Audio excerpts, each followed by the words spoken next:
राज्यात एकीकडे मराठा आरक्षणासाठी वातावरण तापलेलं असताना मराठा सेवा संघाचे संस्थापक अध्यक्ष खेडेकर साहेब आता आपल्यासोबत आहेत. आपण त्यांच्याशीच बोलूया. सर, एबीपी माझामध्ये स्वागत आहे. धन्यवाद. एबीपी माझाच्या सर्व प्रेक्षकांचे स्वागत आहे. सर, राज्यामध्ये मराठा आरक्षणासाठी एकीकडे संघर्ष आहे सुरू. समाजात अनेक ठिकाणी मोर्चे निघतायत, कुणी दौरे करतायत. या सर्व राजकीय घडामोडी तुम्ही तुमच्या तरुणपणी या सर्व गोष्टी करून बसला आहात. आता काय वाटतं, या सर्व घडामोडींकडे बघून तुम्हाला काय वाटतं? जय जिजाऊ. सध्या महाराष्ट्रामध्ये आणि मधून देशामध्ये केवळ मराठाच नव्हे तर अनेक समाजांच्या आरक्षणाबद्दलच्या मागण्या आणि त्या पदरात पाडून घेण्यासाठी मोर्चे किंवा तत्सम काही उपाय केले जात आहेत. तर ही काही नवीन बाब नाही. मुळात मराठा आरक्षण हा विषय तसा जुना आहे. पूर्वी 1980च्या दरम्यान अखिल भारतीय मराठा महासंघाचे त्यावेळेसचे संस्थापक अध्यक्ष स्मृतिशेष अण्णासाहेब पाटील यांनी मराठाच नव्हे तर देशातील आरक्षण हे आर्थिक निकषावर असावं अशी एक मागणी केली होती. त्यामध्ये मराठा समाजही समाविष्ट व्हावा. परंतु त्यावर काही कार्यवाही झाली नाही. मराठा सेवा संघाची 1990 मध्ये स्थापना झाल्यानंतर त्यावेळेस प्रामुख्याने मंडल आयोगाचा जो काही अहवाल आहे तो लागू झालेला होता आणि आरक्षणात ओबीसी नावाचा जो वर्ग आहे तो प्रकर्षाने पुढे आलेला होता. महाराष्ट्रापुरतं बोलायचं झालं तर मराठा समाज या ओबीसीच्या आरक्षणाच्या जातींच्या यादीमधून वगळण्यात आलेला होता. त्यामुळे 1 सप्टेंबर 1991 अकोलामध्ये मराठा सेवा संघाचे जे पहिलं अधिवेशन आम्ही आयोजित केलेलं होतं त्यामध्ये तत्कालीन मुख्यमंत्री दिवंगत सुधाकरराव नाईक हे प्रमुख पाहुणे होते. त्यांच्यासमोर आम्ही हा विषय मांडला. तर ते आणि आमचे इतर जे काही पाहुणे होते तिथे त्यांना थोडंसं नवल वाटलं, कारण की त्यांना असं वाटलं की आम्ही विदर्भातले जे कोणी मराठे आहोत हे सगळे कुणबी म्हणून अगदीच अपवाद वगळता आम्ही ओबीसी मध्ये समाविष्ट आहोत. त्यामुळे त्यांना त्यावेळेस मी सांगितलं की हा आपल्या विदर्भापुरता किंवा हा विषय नाही, तर प्रामुख्याने मराठवाड्यात जे आपले पाहुणे आहेत, नातेगोत्यातले लोक आहेत, त्या सर्वांच्या नोंदी ह्या निजामशाही कालीन किंवा तत्पूर्वीपासून किंवा संयुक्त महाराष्ट्रामध्ये ते सामील झाल्यानंतरही त्यांना मराठा संबोधलं जातं आणि त्यामुळे मराठा ओबीसी मध्ये समाविष्ट नाही. तर आपली मागणी ही त्यांच्यासाठी आहे की मराठवाड्यातील मराठा समाज त्यांना समाविष्ट केलं पाहिजे. त्यावेळेस तिथे मुख्यमंत्री आणि आमच्या अनेक पाहुण्यांनी बऱ्यापैकी चर्चा केली की आपल्यात देवाणघेवाण आहे, सर्व प्रकारची आहे, त्यांच्या मुली आपण करतो, आपल्याही मुली त्यांना देतो, असं काही ते वेगळं नाही. असं असतानाही त्यांना ओबीसीत कसं काय नाही आहे.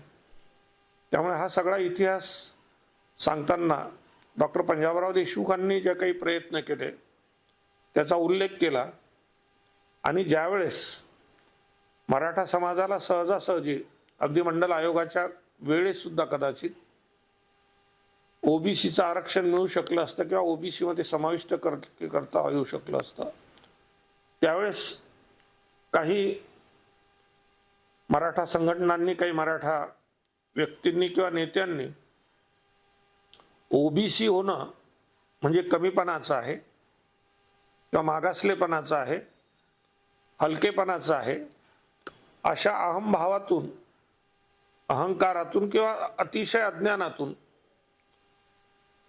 इन जनरल सर्वच आरक्षणाला विरोध केला आणि आम्ही ओबीसी होणार नाही हा सुद्धा त्यांनी एक काय म्हणू की एक घोषणा केली किंवा त्यांनी तशा पद्धतीची एक भावना व्यक्त केली. परिणामी कदाचित सहजासहजी काही झालं असतं. जसा संघटनांचा विषय आहे तसंच मराठा समाजातील राजकीय नेते 80-90च्या दशकात जे कोणी होते त्यांनी सुद्धा मंडल आयोगासमोर साक्ष देऊन मराठा समाजाला ओबीसी मध्ये समाविष्ट करावे अशी मागणी केली नाही किंवा पुरावे दिले नाही. आणि त्यामुळे हा विषय त्यावेळेस सहज शक्य असताना कोणी गांभीर्याने घेतला नाही, हा महत्वाचा भाग आहे. थोडंसं मागे जायचं म्हटलं तर ब्रिटिश काळामध्ये मराठवाडा काही ब्रिटिशांच्या कधीच अंमलाखाली नव्हता. परंतु मराठवाडा वगळता उर्वरित महाराष्ट्रामध्ये थोडासा सिंधुदुर्ग जिल्ह्याचा भाग वगळता इंग्रजांनी जनगणनेच्या काळात 1931 पर्यंत जातवार जनगणना केलेली आहे. आणि अगदीच अपवाद वगळता महाराष्ट्रात कुठल्याही जिल्ह्यामध्ये मराठा नावाने नोंदी केलेल्या नाहीत.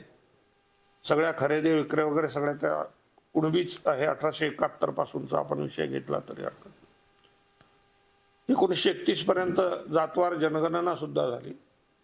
नंतर SC ST हे दोन समूह ब्रिटिशांनी 1934-35 मध्ये निर्माण केले.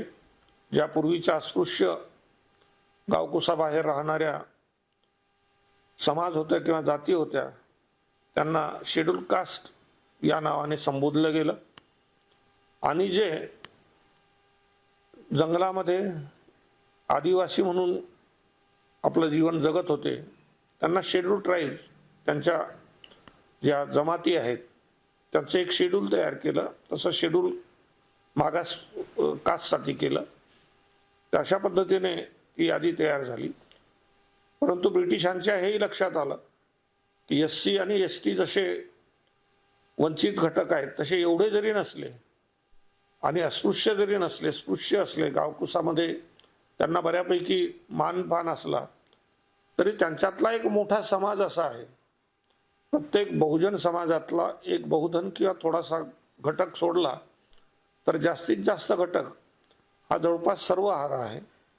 आणि या सर्वहारा समाजाला सुद्धा शिक्षण, नोकरी किंवा अन्य सवलती देता आल्या पाहिजे.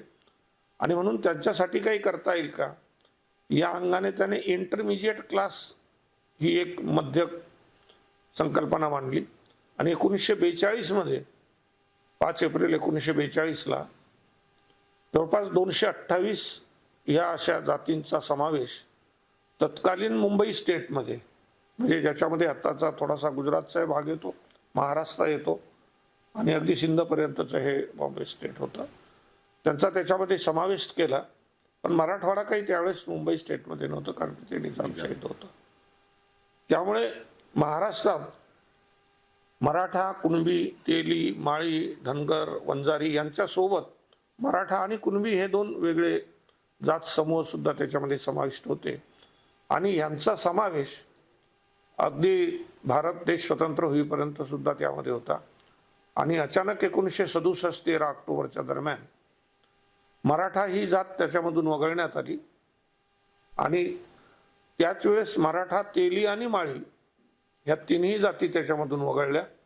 परंतु 68 मध्ये तेली आणि माळी यांचा पुन्हा समावेश झाला आणि मराठा बाहेर राहिला. तेव्हापासून मराठा समाजावर हा आरक्षणाचा अन्याय होतो. नाही, पण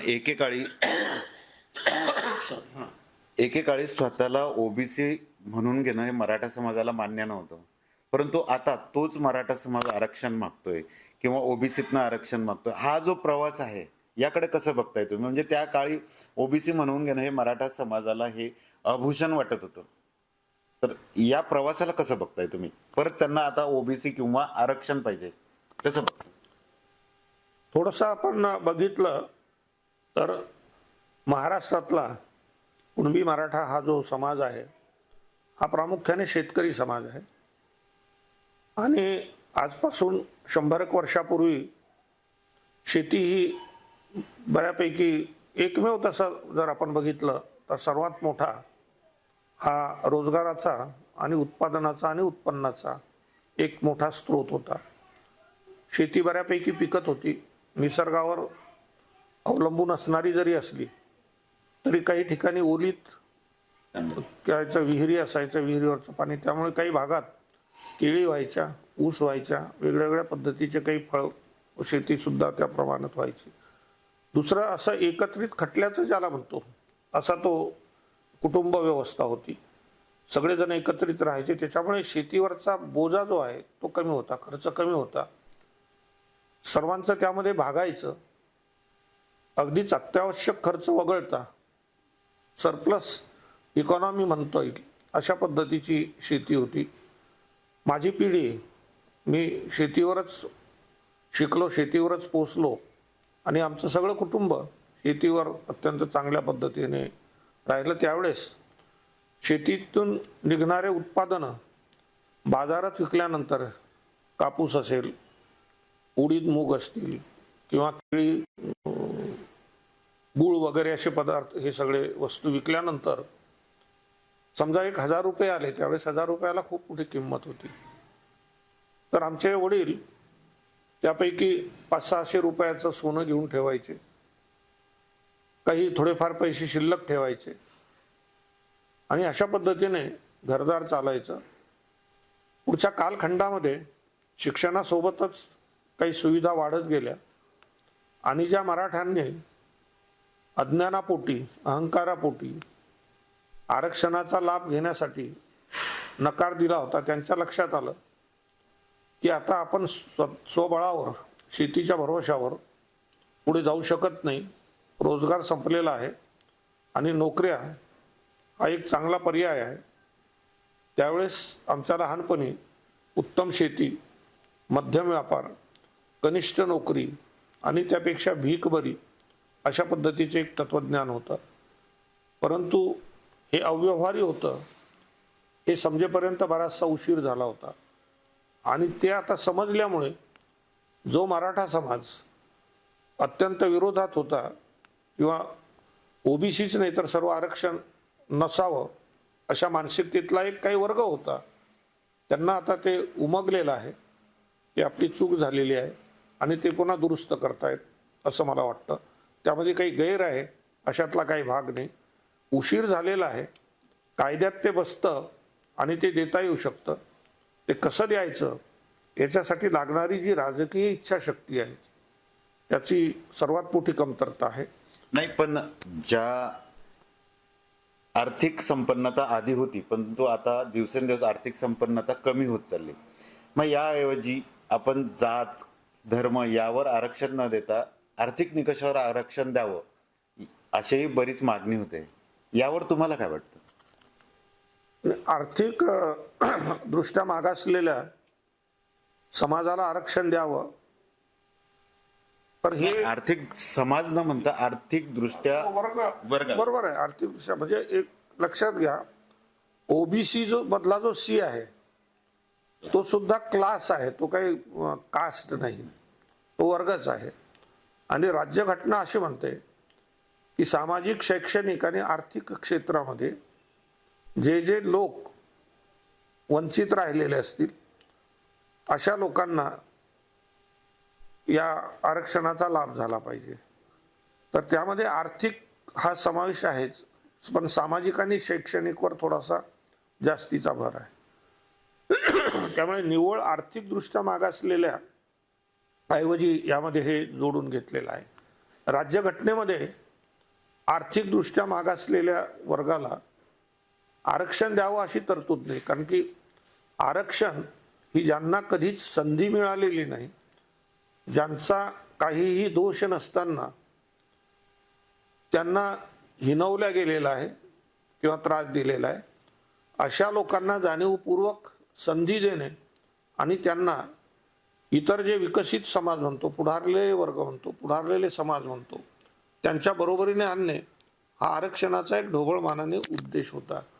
आणि त्यामुळे आर्थिकदृष्ट्या मागासलेला म्हणजे आर्थिकदृष्ट्या गरीब असलेला ब्राह्मण आणि आर्थिकदृष्ट्या श्रीमंत असलेला कुणबी मराठा शेतकरी किंवा बहुजन समाजातली व्यक्ती यांच्यात तसं कुठलंही साधर्म्य नाही.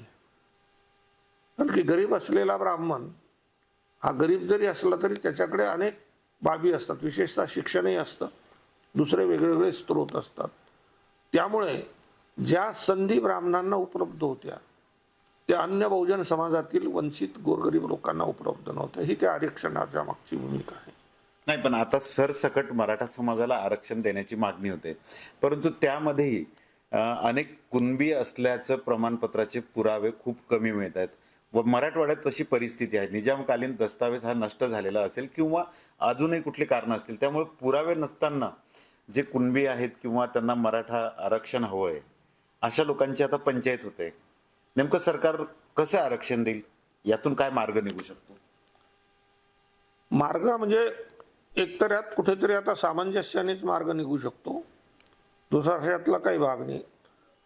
मी मगा सांगितलं तसं मराठवाडा वगळता उर्वरित महाराष्ट्रामध्ये अगदीच अपवाद वगळता सर्वांच्या नोंदी ह्या कुणबी आहेत.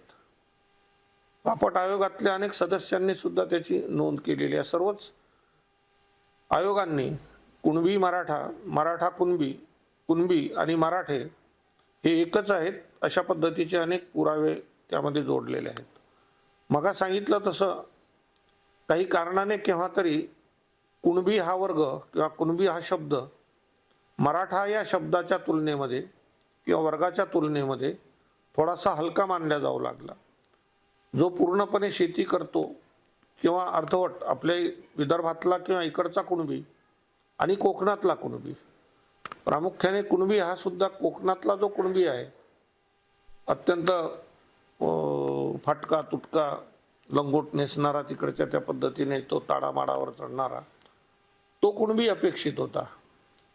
आम्ही विदर्भातले कुणबी किंवा विदर्भातच विदर्भामध्ये झाडीपट्टीतला जो कुणबी आहे त्यात आणि आमच्यातही बराचसा बदल आणि फरक आहे.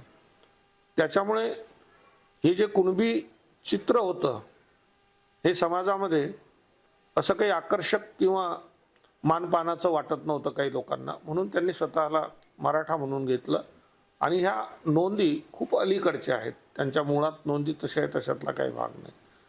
राहिला भाग की त्यांना सर्टिफिकेट कसं द्यायचं, तर आज 360 जाती आहेत महाराष्ट्रामध्ये, त्यातल्या 10-5 जाती सोडल्या तर कोणाकडेही त्यांचे मूळचे दाखले नाही आहेत. परंतु त्यांचे जे काही रीतिरिवाज आहेत, त्यांचं काही वागणं राहणं बोलणं आहे, याच्यावरून कुणबी म्हणजे काय, तर जो शेती करतो तो कुणबी. त्यामुळे जात पडताळणी किंवा या लोकांना असा एक निर्णय घ्यावा लागणार आहे की जे जे शेती करतात ते शेतकरी हे कुणबी आहेत आणि त्यांना आपण ओबीसी प्रमाणपत्र द्यायला तशी काही अडचण नाही. आता याला हे झालं अतिशय सरळ साधं उत्तर, परंतु दुर्दैवाने गेल्या 20 वर्षामध्ये मराठा आरक्षण हा विषय हा सामाजिक विकासाचा, सार्वजनिक हिताचा न राहता तो राजकीय बनलेला आहे. आणि त्यामुळे काही ओबीसी नेते, काही ओबीसींच्या संघटना काही कारण नसताना अत्यंत खालच्या पातळीवर जो काही गाजावाजा करतायत किंवा मराठा नेत्यांसह सर्वच पक्षीय राजकीय नेते ओबीसीच्या आरक्षणाला धक्का लावणं नाही आणि 50% बाहेर मराठा समाजाला आरक्षण द्यायला आम्ही तयार आहोत असं म्हणणं ही मराठा समाजाची दिशाभूल आहे. आणि राज्य सरकार जे राज्यकर्ते आहेत मुख्यमंत्र्यापासून ते सगळे, ज्यांना आपले हक्क अधिकार माहित नाही ते आमचं काय हित करणार आहेत. कुठल्याही राज्य शासनाला 50% बाहेर जाऊन कॅटेगरी करून आरक्षण देण्याचे अधिकार आजपर्यंत तरी कुठेही नाहीत. आणि महाराष्ट्रामध्ये जे काही 2-3 प्रयत्न झालेले आहेत ते सर्वोच्च न्यायालयाने हाणून पाडलेले आहेत. त्यामुळे मराठा समाजाचा एकमेव हक्क आहे, अधिकार आहे भलेही त्यांनी अज्ञानाने काही केलं असेल, अहंकाराने काही केलं असेल, तरी सध्या असलेल्या महाराष्ट्रातल्या 52% आरक्षणामध्येच मराठा समाजाचा सरसकट समावेश करावा ही योग्य मागणी आहे. अलीकडेच मनोज जरांगे पाटील यांनी एक मोठं आंदोलन उभं केलंय आणि त्याला शासनाने भेट देऊन त्यांचं उपोषण सोडवलं. त्यांना 1 महिन्याची मुदत मागितली आहे. खरंच 1 महिन्यात आरक्षण मिळेल? सरकार आरक्षण देईल? आणि तुम्हाला काय वाटतं की सरकार खरंच आरक्षण देण्याच्या मनस्थितीत आहे का? कारण आता याला फक्त 10 दिवस उरलेत जवळपास. त्यांचा अल्टिमेटम संपला तर 10 दिवस. सरकार देईल आरक्षण जरांगे पाटलांच्या भूमिकेला? शक्यता जवळपास 0 आहे आणि तसं काही इच्छाशक्ती किंवा त्यांच्या आजूबाजूचं वातावरण नाही. मुख्यमंत्री, त्यांचे 2 उपमुख्यमंत्री आणि त्यांच्या अनेक मंत्रिमंडळातील सहकाऱ्यांनी जे काही सातत्याने सांगितलेलं आहे की सध्याच्या 52% आरक्षणाला धक्का न लागता याच्या बाहेर वेगळं आरक्षण आम्ही मिळवून देऊ, ते आज तरी स्वप्नवत आहे, ते अशक्य आहे. त्यामुळे त्यांच्यामध्ये आपसात काही चर्चा झाली असेल किंवा काही घडली असेल तर ते मला आज सांगता येणार नाही. परंतु आहे या परिस्थितीमध्ये आज तरी ओबीसी व्यतिरिक्त दुसरं कुठलंही आरक्षण ते 52% देण्याचे अधिकार महाराष्ट्र सरकारला नाही आणि त्यामुळे महिन्याभरात आम्ही काहीतरी करू, हे त्यावेळेस त्यांनी या उपोषणकर्त्या मुलांना दाखवलेलं एक गाजर होतं आणि एस्किमोच्या त्या मासाच्या कुत्र्यासारखं ते आज शेवटी मराठा समाज त्यामध्ये गुंतून गेलेला आहे. जे काही सध्या त्यांचा जागरणाचा कार्यक्रम सुरू आहे ते सरकारवर एक दबाव आणण्यासाठी चालूच ठेवावं लागणार आहे. कदाचित महिना किंवा 40 दिवसाचा जो काही अवधी आहे तो संपल्यानंतर काय होईल आज याच्याबद्दल सांगणं अवघड आहे. परंतु कदाचित दंगली सदृश्य वातावरणही निर्माण झालं तर आपल्याला नवल वाटायला नको आणि त्यामध्ये मराठा समाज भरकटला जाणार आहे, भरडला जाणार आहे. यापूर्वी अनेक लोकांनी इंग्रज आल्यापासून मराठा समाज आणि महाराष्ट्र याच्यावर भरपूर वेगवेगळ्या पद्धतीने आपली मतं मांडलेली आहेत. त्यावेळेस एक मतप्रवाह अत्यंत प्रबळ होता, तो आजही अत्यंत वर्तमानातील परिस्थितीमध्ये आवश्यक आहे. एक तर मुळात महात्मा ज्योतिबा फुले असतील, अगदी बाबासाहेब असतील, शाहू महाराज असतील, सयाजीराव गायकवाड असतील, शिवाजी महाराजांच्या काळापासूनचा आपण घेतला इतिहास, तर या महाराष्ट्रात जे राहतात ते सर्व मराठी असाही भाग होता. पुढच्या कालखंडामध्ये ब्राह्मण व्यतिरिक्त जो समाज आहे तो मराठा असं मानला जायचा. आपल्या विदर्भामध्ये सुद्धा मराठा तेली, मराठा माळी, मराठा कुणबी, मराठा महार, मराठा मातंग, मराठा कुंभार, मराठा शिंपी अशा पद्धतीच्या जातीच्या नोंदी होत्या. नाही, पण एकंदरीत सरकारने जर दिलेल्या अल्टिमेटम पर्यंत आरक्षण दिलं नाही किंवा तसा ठोस निर्णय घेतला नाही तर आपण बोललात की राज्यात दंगल सदृश परिस्थिती निर्माण होऊ शकते. याला जबाबदार कोण असेल नेमकं? केवळ आणि केवळ महाराष्ट्र सरकार, याच्या व्यतिरिक्त दुसरं कोणीही नाही. नाही, आपणही असंही म्हटलं की मराठा आरक्षण हा राजकीय विषय होत चाललाय.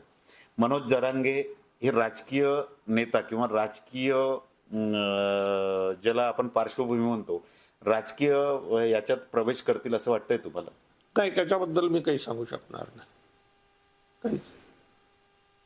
काही सांगता येणार नाही त्याच्याबद्दल. ते व्यक्तिगत विषय आहे त्यांचा, त्यांचा काय करतील ते.